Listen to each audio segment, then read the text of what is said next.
All right, welcome to the conversation on the TYT Network. We're all shut inside because of the coronavirus situation, obviously, and a lot of folks are watching Netflix. Makes sense. So am I. If you are, you should check out this show called The Innocence Files. The reason it's called that is because they're working with the Innocence Project and showing you different folks who were going to be executed, but it turns out they didn't do it, and they have been released. So they are incredible stories, compelling stories with compelling filmmakers. Almost everybody that worked on this project has won some sort of award, and that includes our next guest. Andy Grieve is the Emmy Award-winning director, and he directed episode 8, which is called Hidden Alibi. Andy, welcome to the Young Turks, brother. Hi. Thank you so much for having me. Tell us who the subject of Hidden Alibi is. It's the story of Alfred Dwayne Brown, who was convicted of a 2003 murder of a police officer at a check cashing in Houston, Texas. And from the day he was arrested, proclaimed his innocence, had a very solid alibi. The trial took 2 years, and he was ultimately convicted of murder of a police officer who was the first responder who showed up on the scene of the crime. And he was sentenced to death row in Texas. That's a pretty easy thing to have happen to you when you're a minority. And he really had, basically from the second he was arrested, he had no fighting chance because of all the systematic things that were stacked up against him. Luckily he found some great advocates and lawyers who eventually fought his case, and he found his way out of jail. I'm reluctant to give away too much of the story because it's such a wild story how it played out.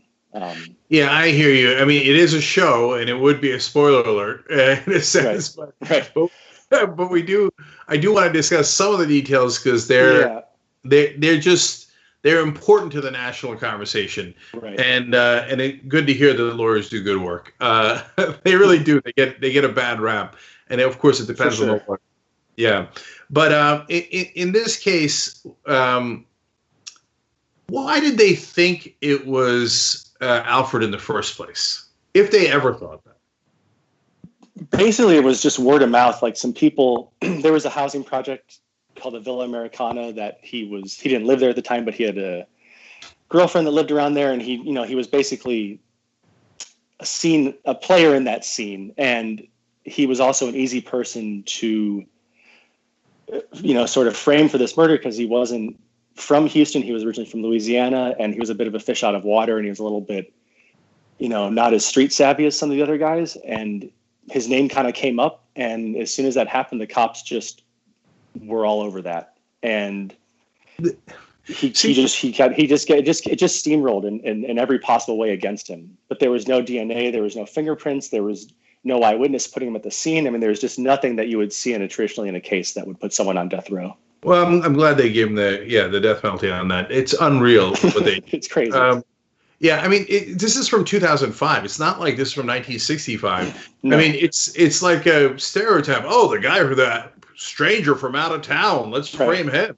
Right. He must be the dangerous one. And the people who they decided to believe were highly irreputable. There was not a lot of good eyewitnesses or even anecdotal accounts of where he might have been that morning. It was just worse than hearsay. It's also amazing to me that they don't actually want to solve the case of a person who shot a cop. Like, don't you want to catch that actual guy? Well, that's the thing. They just to this day, unfortunately, people in the police community in Houston are still holding on to that, and so it was so emotionally charged that this guy who was almost ready to retire, he showed up to the scene, and this awful tragic thing happened to him, and they wanted so bad to have someone who committed that crime more than they wanted the truth, and they let that go on for over a decade. And to this day, full justice has not fully been served for Dwayne, which is just unbelievable. Just quick aside here, because justice matters on both fronts. Did they ever catch the real guy who did it? No, and they haven't really even looked for him. And there's bits of evidence. We couldn't go into all this in the show because of the runtime, but there was some people that they should have looked into closer. And from our research, it's very clear that there's things people are not saying that you could probably get people to talk about. And but no, they didn't. They just want to say Dwayne's their guy, and they want to keep saying it to this day. And if the family has got to be. I mean, if I was part of the family, I can't speak for them, but if I was part of the family of the victim, I'd be so mad that his former colleagues aren't actually trying to get the guy who did it. So if you watch the show, it's crystal clear that Alfred didn't do it. No. There's and knowing the guy, he could not have, and the ways in which the police try to still say that there was a whole thing in the story with the phone call. His alibi was that he was at his girlfriend's house and he made a phone call, and that's always been the crux of his alibi. And the police to this day have concocted this bizarre story about how it was actually a three-way call, and he had this mastermind scheme where he called his buddy, who then connected it to the other place to make it look like he made the call. I mean, it's just like, if you know the guy, if you've met Alfred Dwayne Brown, he is not a criminal mastermind. So it just strains credulity in every possible way. Yeah. So to me, in a lot of these cases, and in this one in particular, the misconduct of the prosecutor is what shocks the conscience. Yeah. So can you tell us a little bit about that?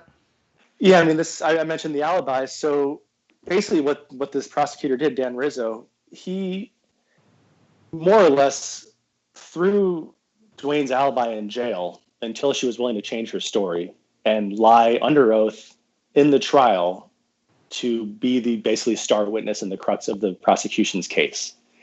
So he took a woman who had no prior record. She was a young mother, from a community that doesn't have a great relationship with the police to begin with, throws her in jail for 6 months until she's finally willing to change her story.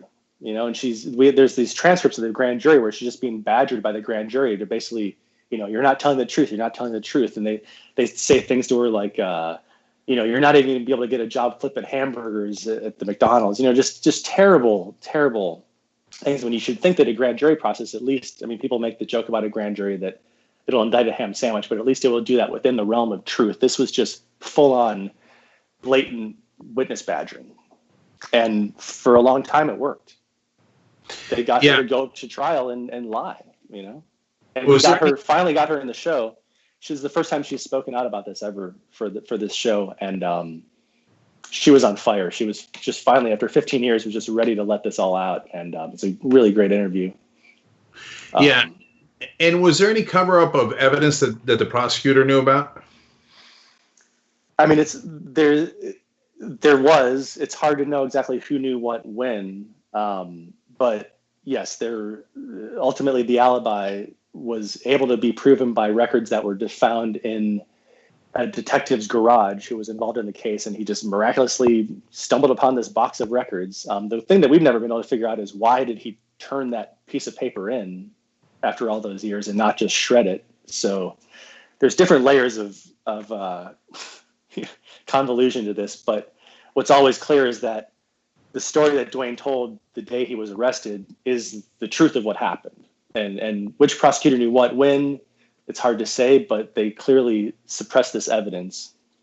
And there was an email found a decade later that showed that they discussed the evidence, and it just miraculously disappeared from the server, only to be found a decade later in a box in a guy's garage. And none of these people have been held to account whatsoever. That's the most infuriating thing. Yeah, I mean, look, the powerful are never held to account. I remember the grand jury of the cop who shot Michael Brown in Ferguson, Missouri. Yeah, instead of badgering the witnesses, the so-called prosecutor in that case wound up helping the defense. He presented the defense's case, which never happens in a grand jury. Yeah. But that's when a cop is in front of the grand jury. When you have someone in the opposite situation, they badger until they get the lie that they're looking for. I mean, so what is it? Is the motivation just like advance my career? If I put somebody on death row, that's a notch in my belt. And so I think in this case specifically, to me, it seems that they wanted so bad to have a perpetrator of this crime against one of their brothers, one of the other cops, that they were just willing to do whatever it took to put a face to that crime. And clearly no one ever felt bad about it because no one's expressed any remorse whatsoever. But it is a systematic thing that's happened across all these cases. And you see this, there's three in the series, there's three that are about this prosecutorial misconduct. And it's so prevalent because people don't have the means to fight against it, and another person in the case, took a plea deal. It was his gun that was used in the crime, but he took the plea for 30 years because he knew that was his better opportunity. And this is a bad guy who had a long record.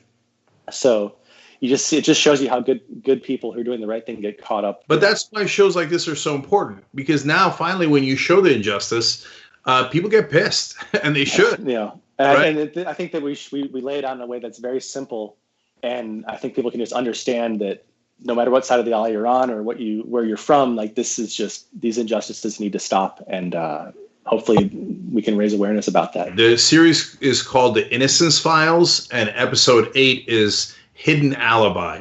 Andy Grief, thank you so much for joining us. Really appreciate it, and thank you for doing this. On the go? Don't worry, we got you covered. You can still listen to TYT at our new podcast network. Find us on Apple Podcasts, the Google Play Store, or at tyt.com/podcasts.